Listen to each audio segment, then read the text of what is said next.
Kechki tushlik dasturxonimiz uchun ajoyib go'shtli rulet o'rganamiz qizlarjonlar. Qani ketdi. Yog'siz qiymani ustiga tuz, murch, zira, kashna churug'i, bitta tuxum, sutda bo'ktirilgan bir bo'lak baton nonini mijg'ilab, yaxshilab ishlov berib olamiz.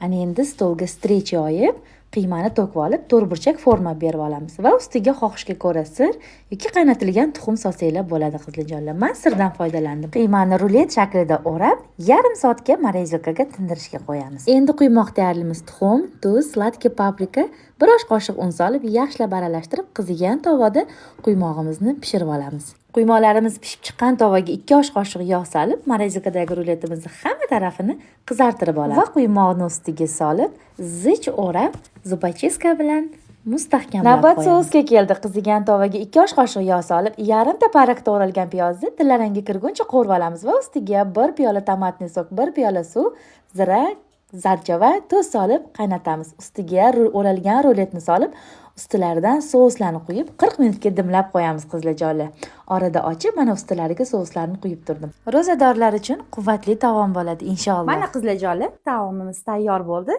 Yoniga xohlagan garnir va salat bilan dasturxonga tortishingiz mumkin. Yoqimli ishtaha.